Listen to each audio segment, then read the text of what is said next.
ವೀಕ್ಷಕರೇ ನಮಸ್ಕಾರ. ನಾನು ನಿಮ್ಮ ಗೌರೀಶ್ ಮಾತಾಡ್ತಾ ಇದ್ದೀನಿ. ಗಂಗಾ ಕಲ್ಯಾಣ ಯೋಜನೆ, ಈ ಒಂದು ಯೋಜನೆ ಬಗ್ಗೆ ಸಾಕಷ್ಟು ಜನರಿಗೆ ಮಾಹಿತಿ ಗೊತ್ತಿರುತ್ತೆ, ಇನ್ ಕೆಲವರಿಗೆ ಇದ್ರ ಬಗ್ಗೆ ಮಾಹಿತಿನೇ ಗೊತ್ತಿರೋದಿಲ್ಲ. ಸೊ ಸ್ನೇಹಿತರೆ, ಗಂಗಾ ಕಲ್ಯಾಣ ಯೋಜನೆ ಮುಖಾಂತರ ನೀವು ಉಚಿತವಾಗಿ ಬೋರ್ವೆಲ್ ಅನ್ನ ಕೊರೆಸ್ಕೊಳ್ಬಹುದು. ಅಂದ್ರೆ ಉಚಿತವಾಗಿ ಅಂದ್ರೆ ಸರ್ಕಾರದಿಂದ ನಿಮ್ಗೆ ಒಂದಷ್ಟು ಅಮೌಂಟ್ ಸಹ ಬರುತ್ತೆ. ಆ ಒಂದು ಕಾರಣದಿಂದ ನೀವು ಉಚಿತವಾಗಿ ಬೋರ್ವೆಲ್ ಅನ್ನ ಕೊರೆಸ್ಕೊಳ್ಬಹುದು. ಮತ್ತೆ ಈ ಒಂದು ಯೋಜನೆಗೆ ಯಾರೆಲ್ಲ ಅರ್ಜಿಗಳನ್ನ ಸಲ್ಲಿಕೆ ಮಾಡಬಹುದು, ಯಾವ ನಿಗಮದ ಅಡಿಯಲ್ಲಿ ಈ ಒಂದು ಯೋಜನೆ ಬಿಟ್ಟಿರ್ತಕ್ಕಂಥದ್ದು ಅಟ್ ಪ್ರೆಸೆಂಟ್, ಅದಕ್ಕೆ ಸಂಬಂಧಪಟ್ಟಂತ ಕಂಪ್ಲೀಟ್ ಡೀಟೇಲ್ಸ್ ಈ ಒಂದು ವಿಡಿಯೋದಲ್ಲಿ ನಾವು ತಿಳ್ಕೊಂಬೋಣ. ವಿಡಿಯೋನ ಫಸ್ಟ್ ಟೈಮ್ ನೋಡ್ತಾ ಇದ್ರೆ ದಯವಿಟ್ಟು ಚಾನಲ್ ನ ಸಬ್ಸ್ಕ್ರೈಬ್ ಮಾಡ್ಕೊಳ್ಳಿ. ಮತ್ತೊಂದಷ್ಟು ಮಾಹಿತಿಗೆ ವಿಡಿಯೋಗೆ ಲೈಕ್ ಮಾಡೋದನ್ನ ಮರಿಬೇಡಿ ಸ್ನೇಹಿತರೆ. ಗಂಗಾ ಕಲ್ಯಾಣ ಯೋಜನೆ ಪ್ರತಿ ವರ್ಷವೂ ಸಹ ಎಲ್ಲಾ ನಿಗಮದ ವತಿಯಿಂದ ಬಿಡಲಾಗುತ್ತೆ. ಕೆಲವೊಂದು ಸಲ ಏನಾಗುತ್ತೆ ಅಂದ್ರೆ ಕೆಲವೊಂದು ವರ್ಷಗಳೇ ಕಳೆದ್ರು ಸಹ ಈ ಒಂದು ನಿಗಮಗಳಿಂದ ಯಾವುದೇ ರೀತಿಯ ಒಂದು ಅಪ್ಡೇಟ್ಸ್ ಸಹ ಸಿಗೋಲ್ಲ. ಇನ್ನು ಸಿಕ್ಕಿರ್ತಕ್ಕಂಥ ಮಾಹಿತಿ ಪ್ರಕಾರ ಈ ಒಂದು ಯೋಜನೆಗೆ ಸಂಬಂಧಪಟ್ಟಂತೆ SC ST ಮತ್ತೆ ಹಿಂದುಳಿದ ವರ್ಗದ ರೈತರಿಗೆ ಈ ಒಂದು ಯೋಜನೆಯಲ್ಲಿ, ಈ ಒಂದು ಗಂಗಾ ಕಲ್ಯಾಣ ಯೋಜನೆಯಲ್ಲಿ ಅರ್ಜಿಗಳನ್ನು ಸಲ್ಲಿಕೆ ಮಾಡೋದಕ್ಕೆ ಅವಕಾಶವನ್ನ ಕೊಟ್ಟಿರ್ತಕ್ಕಂಥದ್ದು. ಹಾಗಾದ್ರೆ ಯಾವೆಲ್ಲ ರೈತರು ಇಲ್ಲಿ ಅಪ್ಲಿಕೇಶನ್ ರೈಸ್ ಮಾಡಬಹುದು, ಎಲ್ಲಿ ರೈಸ್ ಮಾಡ್ಬೇಕಾಗುತ್ತೆ, ದಾಖಲಾತಿಗಳು ಮತ್ತೆ ಅರ್ಹತೆಗಳು ಏನೇನಿರುತ್ತೆ ಅನ್ನೋದು ಈ ಒಂದು ವಿಡಿಯೋದಲ್ಲಿ ನಾವು ತಿಳ್ಕೊಂಬರೋಣ. ಸ್ನೇಹಿತರೆ, ನಿಮ್ಗೆ ಗೊತ್ತಿರಬಹುದು 4.5 ಲಕ್ಷ ಅಂದ್ರೆ 4,25,000 ರೂಪಾಯಿವರೆಗೂ ನಿಮ್ಗೆ ಇಲ್ಲಿ ಗಂಗಾ ಕಲ್ಯಾಣ ಯೋಜನೆಯಲ್ಲಿ ಅಮೌಂಟ್ ಸಿಗ್ತಾ ಇರತಕ್ಕಂಥದ್ದು. ಯಾವ ಎಲ್ಲ ಭಾಗಗಳಂತ ಬರೋದಾದ್ರೆ ಬಯಲುಸೀಮೆ ಅಂತ ಬಂದಾಗ, ಬಯಲುಸೀಮೆಯ ಬೆಂಗಳೂರು, ಕೋಲಾರ, ತುಮಕೂರು ಮುಂತಾದ ಕೆಲವು ಜಿಲ್ಲೆಗಳಿಗೆ ಸಂಬಂಧಪಟ್ಟಂತೆ ಗರಿಷ್ಠವಾದಂತಹ ಒಂದು ಸಹಾಯಧನ 4,25,000 ರೂಪಾಯಿವರೆಗೂ ನಿಮ್ಗೆ ಸಿಗುತ್ತೆ.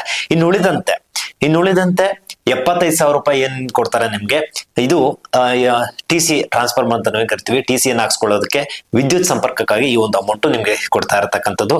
ಅಟ್ ಪ್ರೆಸೆಂಟ್ ಬಿಟ್ಟಿರ್ತಕ್ಕಂಥದ್ದು ಅಷ್ಟೇ ಈ ಒಂದು ಜಿಲ್ಲೆಗಳಿಗೆ ಸಂಬಂಧಪಟ್ಟಂತೆ.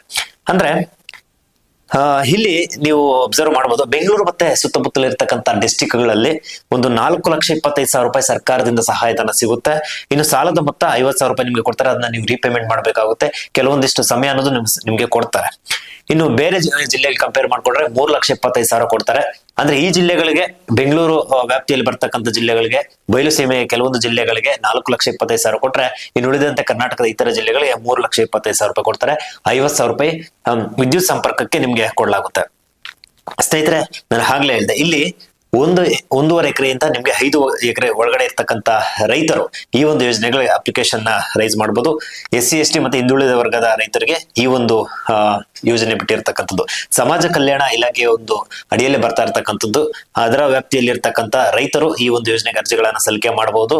ನಿಮ್ಮ ಒಂದು ಆದಾಯ ಮಿತಿ ಎಷ್ಟಿರ್ಬೇಕಂದ್ರೆ, ಗ್ರಾಮೀಣ ಭಾಗದಲ್ಲಿ ಇರ್ತಕ್ಕಂಥವ್ರಿಗೆ 1.5 ಲಕ್ಷಕ್ಕಿಂತ ಕಡಿಮೆ ಇರಬೇಕಾಗುತ್ತೆ ವಾರ್ಷಿಕವಾಗಿ. ಮತ್ತೆ ನಗರ ಪ್ರದೇಶದಲ್ಲಿ 2 ಲಕ್ಷಕ್ಕಿಂತ ಹೆಚ್ಚಿಗೆ ಇರಬಾರದು.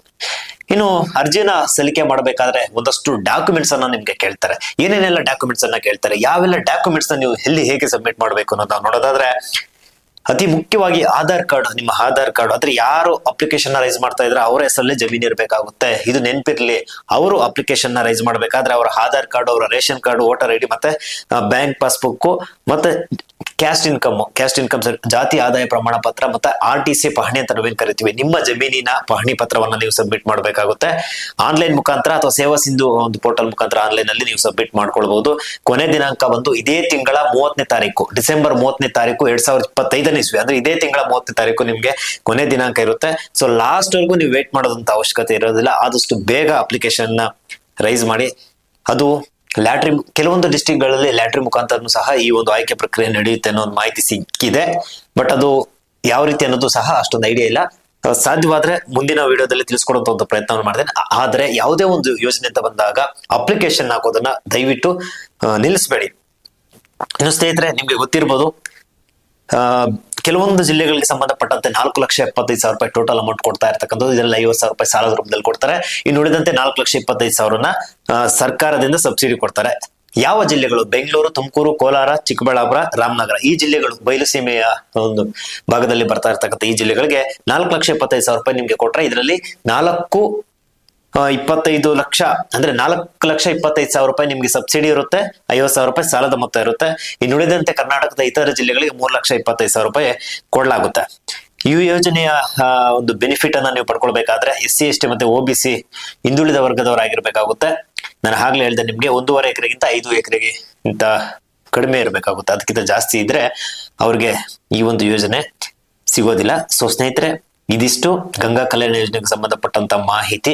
ನಿಮ್ಗೆ ಸಿಗುತ್ತೋ ಬಿಡುತ್ತೋ ಸೆಕೆಂಡ್ರಿ, ದಯವಿಟ್ಟು ಈ ಇನ್ಫಾರ್ಮೇಶನ್ ಯಾರಿಗೆ ಅವಶ್ಯಕತೆ ಇದೆಯೋ ದಯವಿಟ್ಟು ಅಂತವರಿಗೆ ಶೇರ್ ಮಾಡಿ. ಅಪ್ಲಿಕೇಶನ್ ಹಾಕೋದ್ರಲ್ಲಿ ತಪ್ಪೇನಿಲ್ಲ.